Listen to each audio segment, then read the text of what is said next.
Kam musí SRO nahlásiť zmeny údajov? Pri podnikaní môže nastať situácia, že niektoré vaše údaje sa zmenia. Môže to byť napríklad zmena názvu spoločnosti, zmena sídla, zmena spoločníka alebo konateľa, respektíve zmena adresy či iných údajov konateľa alebo spoločníka, zmena predmetu podnikania, prípadne zmeny iných firemných údajov.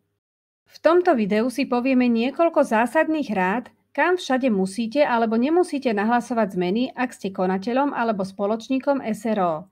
Podrobnejšie informácie nájdete v článkoch, ktorých linky uvádzame v popise k tomuto videu. Najčastejšími inštitúciami, ktorých sa týka akákoľvek zmena, sú obchodný register, daňový úrad, zdravotná a sociálna poisťovňa, banka, ďalej je to účtovnícka firma a v neposlednom rade aj vaši obchodní partneri. No nie všade je treba nahlasovať všetky zmeny. Aké zmeny treba kam nahlasovať a kam nie? Spoločnosti musia obchodnému registru nahlásiť zmenu názvu spoločnosti, zmenu sídla spoločnosti, zmenu spoločníka či konateľa, ale aj zmenu ich údajov a podobne. Každú takúto zmenu treba nahlásiť do obchodného registra do 30 dní. Zmenu občianskeho preukazu obchodnému registru oznamovať nemusíte, ani ak ste konečný užívateľ výhod v SRO. Ako SRO si môžete rozšíriť predmet podnikania, ktorý je živnosťou. Ak si pridávate nový predmet podnikania, ide vlastne o nové ohlásenie živnosti.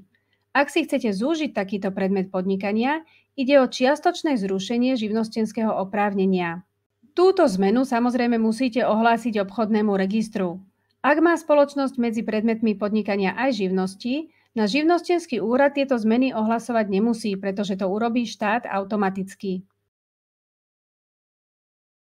Ak ste podnikateľ a nahlásite zmenu spomenutému obchodnému registru, nie ste povinní ju nahlasovať daňovému úradu, pretože túto zmenu mu už nahlási táto inštitúcia. Ak vo vašej firme zmeníte banku alebo si založíte nový bankový účet, nové číslo účtu nemusíte nahlasovať daňovému úradu, ak nie ste platiteľom DPH. No ak ste platiteľom DPH a tento účet budete používať na plnenia týkajúce sa DPH, musíte ho daňovému úradu bezodkladne oznámiť. Videonávod od Firmárne o tom, ako to urobiť, nájdete v popise k tomuto videu. Ak máte online registračnú pokladnicu a zmenia sa vám nejaké údaje, ktoré ste do nej zadávali, respektíve ich vaša pokladnica zobrazí na vytlačenom bločku, musíte zavolať technikovi, aby vám tieto údaje v pokladnici zmenil. Ak máte len virtuálnu registračnú pokladnicu, nemusíte robiť nič, pretože údaje v nej sa zmenia automaticky tak, ako sa zmenili aj na daňovom úrade. Nahlasovanie zmien zdravotnej a sociálnej poisťovni sa SRO netýka, ak nemá žiadnych zamestnancov. Ak však SRO zamestnancov má, respektíve zamestnáva konateľa či spoločníka, alebo vy ako konateľ či spoločník poberáte odmenu, potom sa vás nahlasovanie zmien týka. Môže to byť napríklad zmena údajov spoločnosti, zmena konateľa, zmeny týkajúce sa vašich zamestnancov a podobne. Aj banke musíte nahlásiť zmenu týkajúcu sa vášho podnikateľského účtu, pretože banky nie sú prepojené s obchodným registrom. Ak sa zmenilo sídlo spoločnosti alebo sa zmenil konateľ spoločnosti, ktorý má právo disponovať s bankovým účtom firmy, navštívte vašu banku čo najskôr aj s originálom dokumentu, na ktorom je už zmenený údaj, či je to občiansky preukaz alebo výpis z obchodného registra.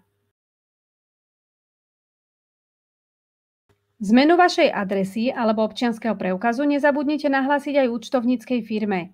Je to dôležité pri vyplňaní niektorých výkazov, ktoré účtovníci vyhotovujú a posielajú inštitúciám.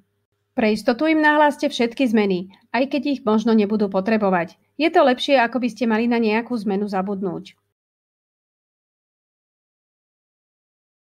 V neposlednom rade oznámte každú dôležitú zmenu svojim obchodným partnerom, aby vám vedeli správne vystaviť faktúru či iný doklad, uhradiť dodanie tovaru či služby na správny bankový účet a podobne. Povinnosti pri nahlasovaní zmien sa menia a v rámci digitalizácie Slovenska ich ubúda, no môže sa stať, že niektoré nové pribudnú. Preto nezabudnite ako podnikateľ sledovať legislatívne zmeny alebo sledovať náš kanál. Na zmeny a povinnosti vás upozorníme. Ak potrebujete podrobnejšie informácie k tejto téme, obráťte sa na vašu účtovnú firmu alebo na ktoréhokoľvek účtovníka či účtovníčku na stránke účtovníci.sk.